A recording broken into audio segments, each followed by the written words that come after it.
The story of John Wanamaker. Born on the outskirts of Philadelphia in July 1838, John was the eldest of 6 children and seemed destined to become outstanding in the world of business. His first experience consisted of odd jobs: errand boy, stock boy. He then took a position as salesman with Colonel Bennett in Tower Hall, pioneer of the retail clothing business in Philadelphia. And after a few years, John one day asked to speak to the Colonel. Well, come in, John, come in. What have you got on your mind now? I'm sorry, Colonel, if I've interrupted anything. All right. What do you want to see me about? I've been with you at Tower Hall for several years now, Colonel Bennett, and I've studied the business carefully. Yes, you're the best salesman I've got. Then, Well, what is it? Speak up, John. Very well, Colonel Bennett. I'd like either a substantial increase in salary or a share in the business. You what? I believe I've earned it, sir. You believe? I'm the best judge of how much you should earn, Wanamaker. But, Colonel Bennett, you just said that I was the best salesman you had. You see what happens when I give my clerks a little praise. Goes to their heads. They want to share in my business. Nothing has gone to my head, Colonel. I came here to ask you for that and would have asked the same thing had you said nothing in my praise. Isn't the laborer worthy of his hire? Yes. No. And now we can leave the Bible quotations out of this, Wanamaker. And you don't get either a raise or a share of my business. Then you leave me no alternative, Colonel Bennett. I'm sorry. What do you mean?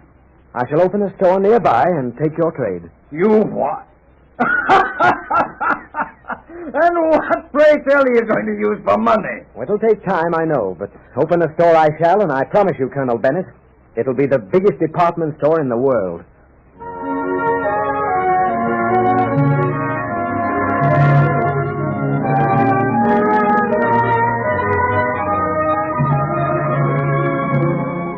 Thus, John Wanamaker set the pattern of his life, and as a part of this pattern, he married lovely Mary Erringer Brown in 1860. A year later, we find John, Mary, and her brother Nathan at the Wanamaker home. I'm asking you to become my partner in this venture, Nathan, because you're the man best fitted for the place. I want to establish a clothing store that will revolutionize the business. Well, what have you got in mind, John? As they are now, stores are open and closed at the owner's whims. Once an article is bought, an exchange and return of the purchase price is unheard of. Now, the public regards the merchant as an enemy, whose chief ambition is to cheat them as much as possible. And you expect to change all that, John? Well, that's a lifetime work. But you have your lives to do it in, Nathan. Oh, you have confidence in this plan, Mary? Complete confidence. John plans to stabilize the hours of service, establish a school in the store for the training of employees, give the employees shorter hours and summer holidays with pay, and give the customers not only good service, but waiting rooms, the post office, a restaurant. Now, hold on here. How much money have you got, John? $2,000. $2,000? And you expect to do all this? To pioneer in things that may make you the laughing stock of Philadelphia? Well, after that, maybe they will laugh at first, but they'll come back again for the good service, and continue to come back. Nathan, I'm so sure of this that I'm backing my dream with every cent of my savings.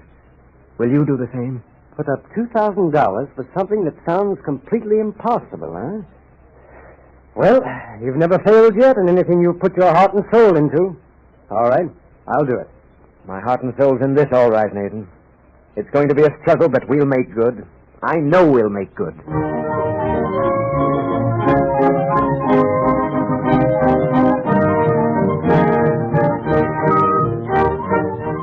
The partners rented 2 floors in a building called McNeil's Folly. Even their best friends doomed the venture to failure due to the war and general business depression. But by 1869, business had so increased that Oak Hall had to be enlarged and a branch store was opened. But yet more room was needed, and Wanamaker purchased a huge pasture at 13th and Market Streets, which contained the recently deserted freight station of the Pennsylvania Railroad. When his competitors heard of this purchase, loud was the laughter, dire were the predictions.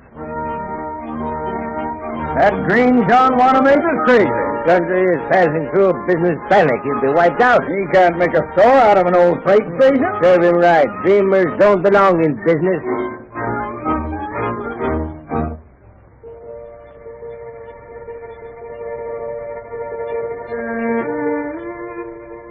And what do you think, Mary? Why, John, what is there to think?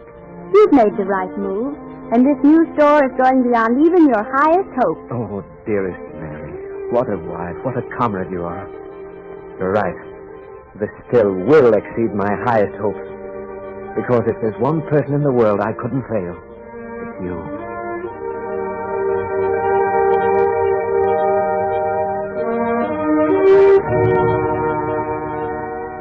The new store, called the Grand Depot, slowly arose from the humble freight station. Business grew in such leaps and bounds that by 1884, Wanamaker was forced to open another store on 9th Street and Broadway. And these two great stores saw stirring times. As the years passed, the old freight station became crowded, outmoded, and John Wanamaker saw that he must build a new store on the site. But how to do this without interrupting business? And even more important, Wanamaker decided that in this new store he was going to incorporate everything that he had ever dreamed of in a store. So he called a meeting of his board of directors and store managers. Gentlemen, as you all know, we must expand. But what you may not know is the idea behind this expansion. This new store of ours is not only going to give our customers good service, but entertainment. Entertainment? In business, Mr. Wanamaker? Yes, Lloyd. This store is going to be a monument to the customer. I've already discussed the plans with the architects. It's going to have a grand court, soaring 150 feet high without a break, with columns of dark green marble, balustrades of the various stores, and an organ. That's the dream of my life, to have a mighty organ in my store. Why, you'll make us a laughing stock, Mr. Wanamaker. Someone said that to me long ago, Lloyd, and it's since proved a false statement. This grand court isn't going to be the only unique feature. There'll be the Egyptian Hall, a magnificent auditorium seating 2,000 people, and a stage where 500 people can sing at one time, accompanied by a pipe organ of 3,000 pipes. Oh, but why? Why 500 people on the stage singing at the same time? Because my store must give beauty as well as service, Lloyd. I want to make shopping a pleasure, something to be looked forward to. Adjoining this Egyptian hall will be a Greek hall, with walls of solid mahogany, inlaid with satinwood. Then there'll be the house that Budget built, the crystal tea room, served by a vast modern kitchen, and presided over by the finest chefs I can get. On the roof, I plan an athletic field and a promenade for store employees. Oh, it's madness, Mr. Wanamaker. And even if you build all this, how are you going to do it without stopping business? Perhaps losing our trade. I'm going to build in sections, gentlemen. What? Yes. While 1/4 of the old building is closed off and torn down and the new building is erected, business will continue in the other 3/4. Oh, nonsense. Customers won't come into a store that's full of construction noises. Won't they? Wait and see, gentlemen. Wait and see.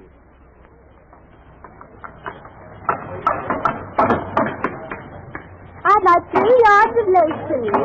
What's that, madam? The noise makes hearing a little difficult. Yes, but I'd trade at John Wanamaker's store if he set his counters out in the middle of the street. Such a fine man he is, and such a great store. I'm always satisfied with whatever I buy. Mr. Wanamaker will be glad to hear that, madam. And now, what was it you wished? 3 yards of lace. Lace? Oh, yes, that counter's over by that pile of lumber. Will you follow me, please? Watch your steps. Be careful of those loose boards. I will. You know, Wanamaker has a talent of making shopping a pleasure, even when he tears down his store around your ears.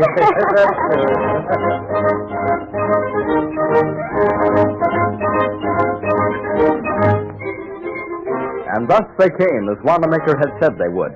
And at last, on June 11th, 1910, 6 years after the first shovelful of earth had been turned, the store was completed. And standing on the roof, overlooking the full sweep of the city, with the President of the United States, William Howard Taft, beside him, John Wanamaker waits to put the capstone of the building in place. Mr. Wanamaker, this building, with its great beauty and many artistic features, wonderful as it is but a poor monument to your success in proportion to the spiritual monument you have erected in the hearts of all who know you. And I am proud to be here on the day when the culmination of your dreams come to pass.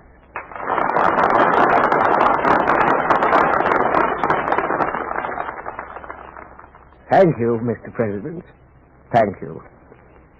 My friends, There's a half a century of business endeavor, strenuous and constant, that looks down upon us today as we, old friends and young beginners, stand together for this interesting service.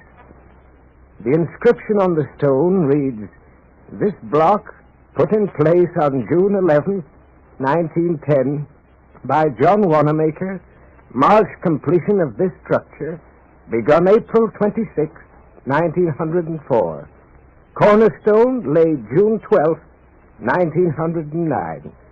Let those who follow me continue to build with the plumb of honor, the level of truth, and the square of integrity, education, courtesy, and mutuality. John Wanamaker."